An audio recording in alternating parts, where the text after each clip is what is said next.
이렇게 이 역할을 감당해 마지막까지 그를 파는 역할을 감당하기 위해서 부름을 받은 것입니다. 자, 그럼 베드로 어떤가 여러분? 베드로가 유다와 비교해 볼 때 오늘 베드로가 등장합니다. 오늘 내 가운데 하나가 나를 팔 거라 그랬더니 지금 한 명의 마귀라 그랬더니 여러분 그 중에 가장 마음에 깜짝 놀란 사람이 누굴까요? 여러분 그 말 듣고요. 12명의 제자를 보고 너 중에 한 명의 마귀다 그럴 때 가장 깜짝 놀란 사람이 누구였을 것 같아요? 베드로죠. 베드로는 이미 전에 주님이 마귀야 물러가 했기 때문에 유일하게 마귀라고 불림받은 사람입니다. 그렇잖아요 여러분? 근데 너희 중에 한 명의 마귀라 그러니까 가장 베드로가 이게 지금 선탄 거 지금.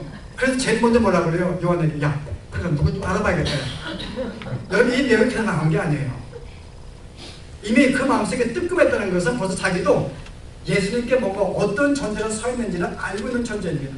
여러분 베드로가 어떤 존재? 지금 이 최후의 만찬 식사 때까지 싸웠던 사람이었어요.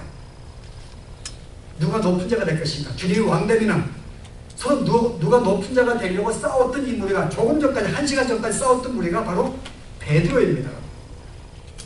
그래서 주님이 너 나 부인할까 그랬더니 무슨 소리입니까?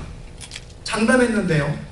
결국은 예수님의 그 잡혀서 고난받는 거 볼 때 종들 앞에 하인이 보고 여자가 너 혹시 제자가냐 할 때요. 예수님 부인 저주하면서까지 부인합니다. 3번씩이나. 그리고 그것도 부족해서 예수님 십자가 달리자 그냥 도망가 버려요. 자기 고향을 도망가 버립니다. 그렇지 않았어요? 예수님을 찾아가서 끌고 온 거예요. 그가 무서워가지고 어떤 방에 숨어 있을 때 주님이 보란다면 찾아오셔서 그들에게 당신의 모습을 보여주십니다. 여러분 베드로는 실제 예수님 나타나가지고 네가 나를 사랑하느냐? 여러분 같으면 뭐라고 고백하겠어요? 이 정도 부인하고 도망가고 할 정도였으면 여러분 같으면 주님 자신 없습니다. 저 주님 사랑 못할 것 같습니다. 용서해 주세요. 라고 하는 게 정상적입니다. 근데 뭐라 그래요? 제가 주님 사랑하는 주님이 아시는데 이 뻔뻔함은 유다와 비교할 때 여러분 상대 안 됩니다. 그런데 이 사람은 주님을 안 떠났어요.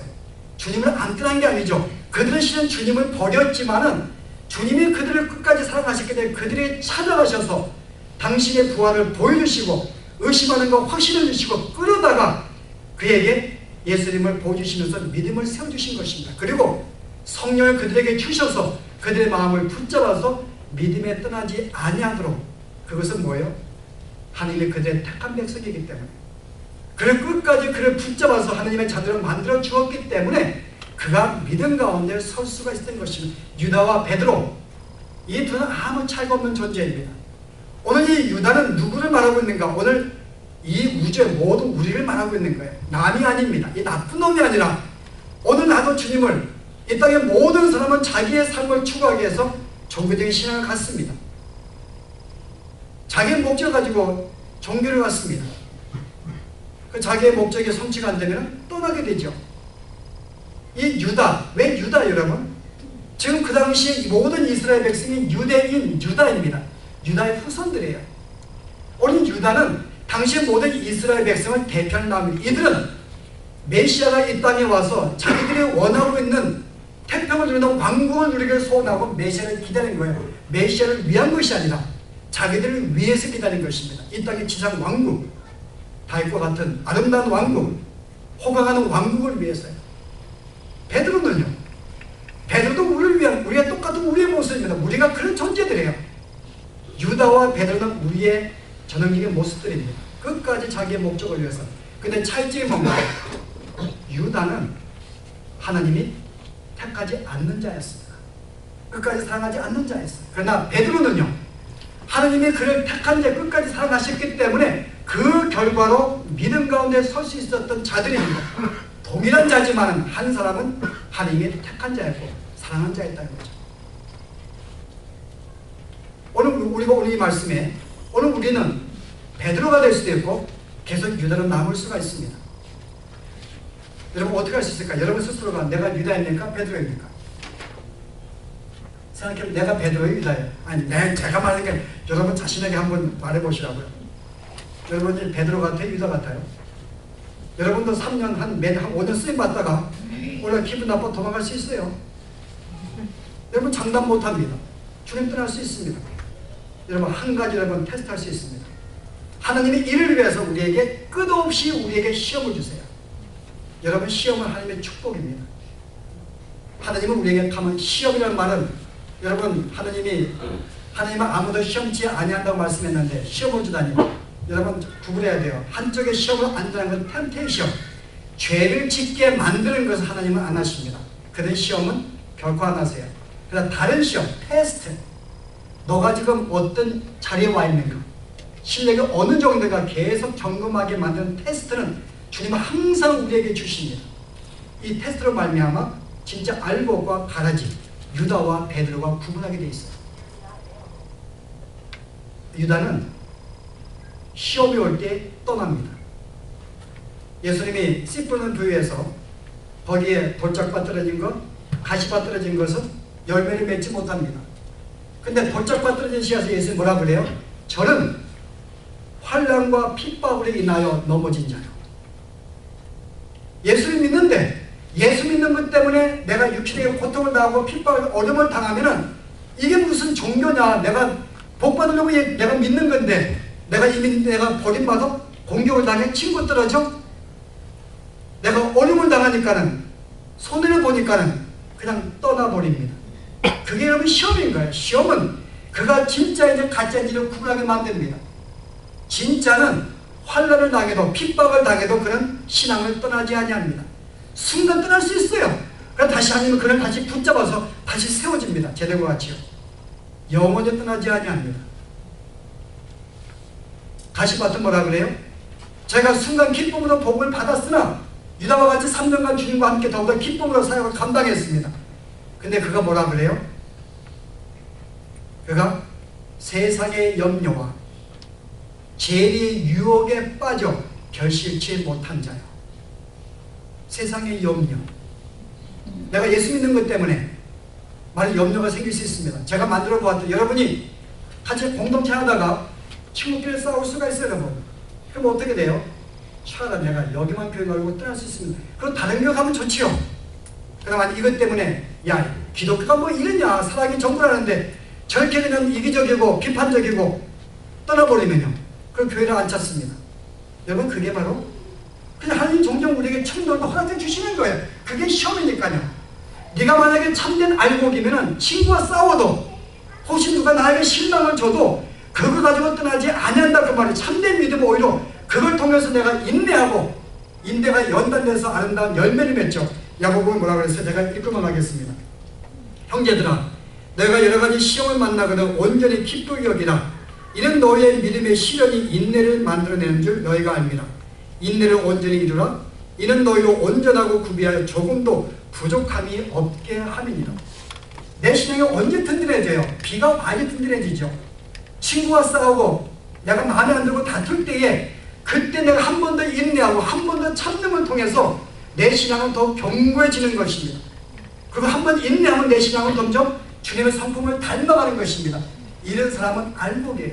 떠나지 아니합니다. 세상의 염려와 때로는 어떤 뭔가 이 교회보다는 뭔가 더 탐나는 게 있어서 교회 가면 내 재물을 손해보고 시간 뺏길 수가 있어요. 이게 악과가 떠날 수가 있습니다. 재리의 유혹에 빠져서 세상의 나에게들은 그것에 빠져서 주님 버릴 수가 있습니다. 이게 우리의 구별법입니다. 누가 유다인가? 여러분이 어떤 상황에 주님의 시험을 준다 할지라도 그게 어떤 재물의 유혹이나 형제와의 다툼이나 원치 않는 어떤 환난을 당하거나 어떤 상황에도 여전히 주님을 붙잡고 내 신앙을 갖고 있는 자, 여러분 이것이 바로 베드로입니다. 그것은 우리가 붙잡은 건 아니에요. 주님이 우리에게 그 힘을 주시고 나를 끝까지 사랑하시는 그 은혜가 있었기 때문에 여전히 내가 떠날까 말까 하다가 주님을 붙잡는 것입니다. 다시 나갔다가도 다시 돌아오는 거예요. 여러분이 여기 계신 분은 뭐 한 번 떠났다가 돌아온 자들 수도 있고 계속 남은 자 될 수 있고 또 언젠가 떠나 될 수가 있습니다. 그러나 우리는 한 번 주님을 때 주님을 더 이상 믿지 않는 사람, 오늘 가르치다가 그런 무리였다는 거죠. 그래서 오늘 우리가 지금 교훈 한 가지는 이미 우리는 베드로 같은 존재들입니다. 베드로의 뜻은 작은 돌이에요. 하느님이 우리 모든 성도들을 불러 모아서 하나의 큰 성전으로 만들어낸다고 말합니다. 우리는 거기에 작은 돌들이에요. 거기 하나 우리가 다 자본들도 쌓임받습니다. 우리는 그런 존재라는 것입니다. 주님은 나를 하나의 벽돌을 쌓게 만들기 위해서 나를 다듬기도 하고 깎기도 하고 그래서 하나의 짝을 맞춰가는 하나의 돌들이라 그 말입니다. 베드로는 모든 믿는 자, 구원받은 자, 주님의 사랑하는 자의 대표입니다. 오늘 우리는 그런 하나님의 은혜가 있었기 때문에 오늘 이 시간까지 우리의 믿음을 지키고 올 수 있는 것입니다. 그렇다고 내가 받은 구원을 내가 받았기 때문에 오늘 내가 마음껏 살 수 있는 거 아닙니다. 마음껏 산다는 자체는 그가 시험에 넘어진 것이고 믿지 않는 자의 모습을 나타내기 때문에 참된 자가 아닙니다. 여전히 내 신앙을 점검하고 여러분보다 내 죄를 내가 고백하고 우리는 어느 순간부터 우리는 죄를 죄를 여기지 않습니다. 현대에 갈수록 분명히 내가 죄라고 성경은 말하고 있는데 우리는 죄라고 생각하지 않나요? 주님을 예배하지 않는 것 죄라고 말합니다. 그러나 우리는 그가 죄라고 생각하지 않습니다. 형제에게 무관심한 것 죄라고 생각 안 합니다. 형제를 미워하는 것, 다투는 것 우리는 그렇게 죄의식 안 받습니다. 그러나 우리가 그것도 죄인 줄 알고 내가 마음을 찢으며 통곡하면서 다시금 그런 죄를 짓지 않으려고 예를 쓰는 그 마음들, 이런 신앙의 진지함이 우리에게 있는 자가 바로 알고 있는 것이고 베드로 같은 존재인 것입니다. 우리는 신앙생활을 장난치듯이 할 수 없습니다. 오늘 바울과 같이 또 스폴전과 마틴 루터 같이 주님 내가 정말 구원받은 자인가? 오늘 내 신앙을 다시 한번 점검해 볼게. 예, 저는 정말 주 앞에 구원받은 자군요. 도저히 내가 내 힘으로 내가 분노하고 싶고 탈퇴하고 싶고 도망가고 싶지만은 그냥 그 순간마다 나에게 이렇게 짝을 지어줘서 붙잡아준 주의 손길이 있군요. 주님 감사합니다 라고 하는 자신의 신앙을 점검하면서 진지하게 사는 것이 오늘 구원받은 자들의 우리의 모습이 아닌가. 아무튼 성령의 도우심으로 여러분이 정말 진지하게 신앙의 승리한 삶을 살기를 바랍니다. 기도하시겠습니다. 하나님, 오늘 유다를 통하여 참으로 안타까운 사실을 목격합니다. 그가 하나님께 부름받아서 3년간 제자의 훈련을 받고 능력을 받고 복음을 증거하고 병을 고치고 귀신을 쫓아냈음에도 불구하고 하나님의 택한 자가 아니었기 때문에 주님이 그를 끝까지 사랑하지 아니하셨기 때문에 결국은 그의 갈 길로 가도록 허락하신 하나님, 오늘 저희들도 이와 같은 사건을 보면서 혹시 저희들도 유다가 될지 마음에 걱정하며 염려하며 은혜를 간구합니다.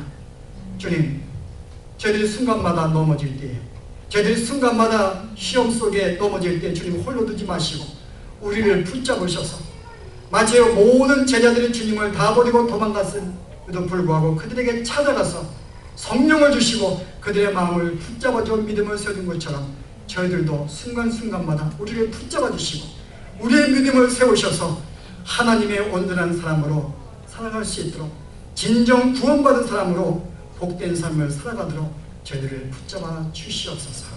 예수 이름으로 기도합니다.